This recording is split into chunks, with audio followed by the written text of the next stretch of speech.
Plasma ہمارے خون کا ایک ایسا حصہ ہے جسے عام طور پر اتنی اہمیت حاصل نہیں ہوتی، یعنی اگر کسی مرض میں خون کا ٹیسٹ کرنا ضروری ہو تو اس میں پلازما کو نظر انداز کر دیا جاتا ہے، کیونکہ خون کے سفید خلیے، سرخ خلیے اور پلیٹلیٹس ہمارے جسم کے نظام کے لیے انتہائی اہمیت کے حامل ہوتے ہیں۔ پھر ایسا کیا ہے کہ پلازما ہی اس مرض کا علاج ہے؟ اس کی خاص وجہ یہ ہے کہ پلازما ہمارے خون کے نظام کو چلاتا ہے اور اس میں ہی امیونی سسٹم یعنی قوت مدافعت بڑھانے کا عنصر پایا جاتا ہے۔ یہی وجہ ہے کہ فی الحال چونکہ اس مرض کی کوئی دوا دستیاب نہیں، تو اس مرض کا شکار ہونے کے بعد صحتیاب ہونے والے مریض کا پلازما اس مرض میں مبتلا افراد کو صحتیاب کر سکتا ہے۔ اس بات کی تھوڑی سی وضاحت کرتے ہیں۔ جیسا کہ کہا جاتا ہے کہ بچپن میں جب کسی کو ایک بار خسرہ یعنی میزلز، چیچک یعنی چکن پاکس اور کن پیڑے یعنی ممز نکل جاتے ہیں تو 99% چانس یہی ہوتا ہے کہ انہیں یہ مرض اب دوبارہ کبھی نہیں ہوگا۔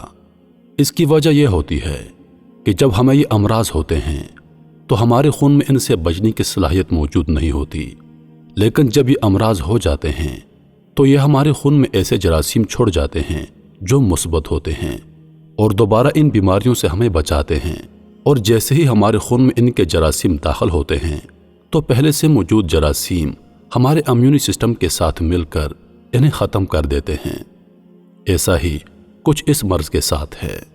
سائنسی تحقیق کے مطابق جس کسی کو ایک بار یہ مرض ہو، بے شک ہونے کی وجہ ان کا کمزور امیونی سسٹم ہے، لیکن اگر وہ مریض اس مرض سے شفا پا جائے تو اس کے خون میں اس مرض سے لڑنے والے جراثیم پیدا ہو جاتے ہیں اور اسے دوبارہ اس مرض کے حملے سے محفوظ رکھتے ہیں۔ اس لیے چند صحتیاب مریضوں نے اپنے پلازما تاکیت تاکہ وہ اس مرض میں مبتلا مریضوں کو لگائے جائیں اور وہ صحت یاب ہو سکیں۔ اب ہم بات کرتے ہیں کہ پلازما ہمارے خون میں کام کیا کرتا ہے۔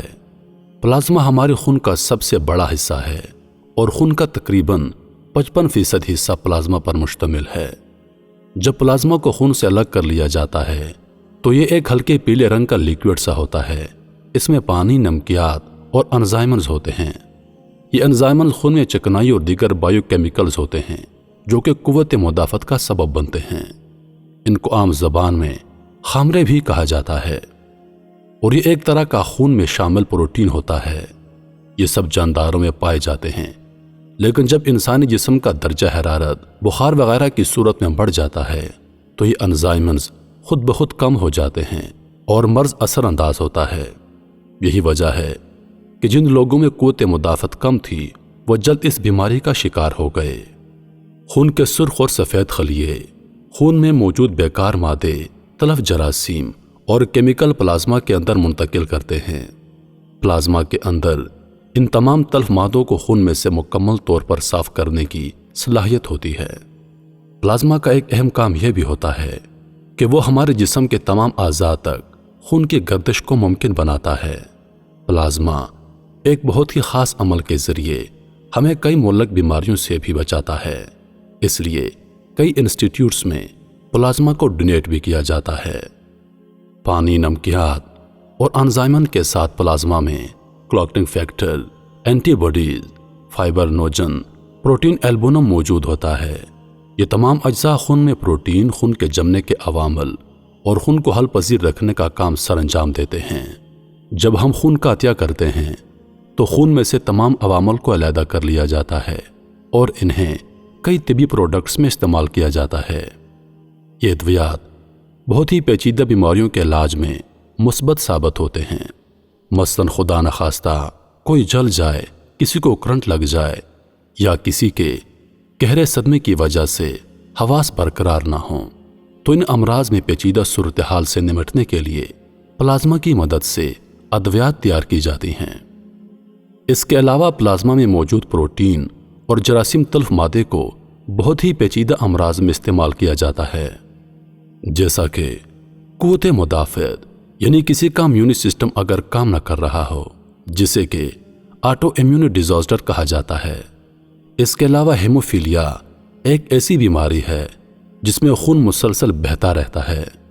ان امراض میں مبتلا لوگ پلازما ڈونیٹ ہونے سے صحت یاب ہو جاتے ہیں۔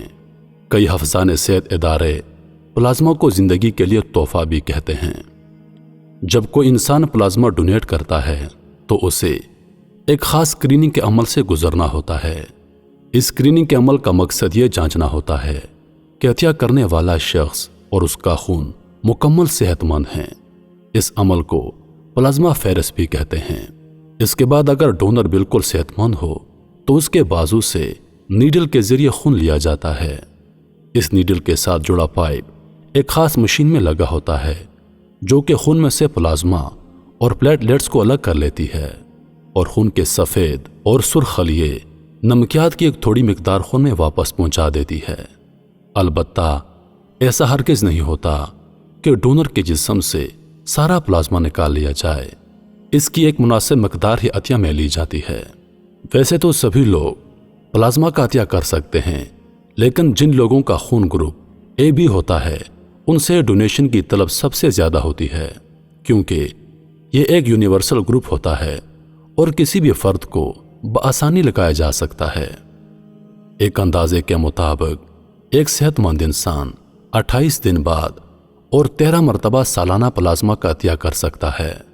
اسی طریقہ کار کے تحت حالیہ مرض سے صحت مند افراد، چونکہ اب ان کے خون میں اس مرض سے لڑنے کی قوت مدافعت موجود ہے، ان کے عطیہ شدہ پلازمے سے دیگر مریضوں کو بھی صحت یاب کیا جا سکتا ہے۔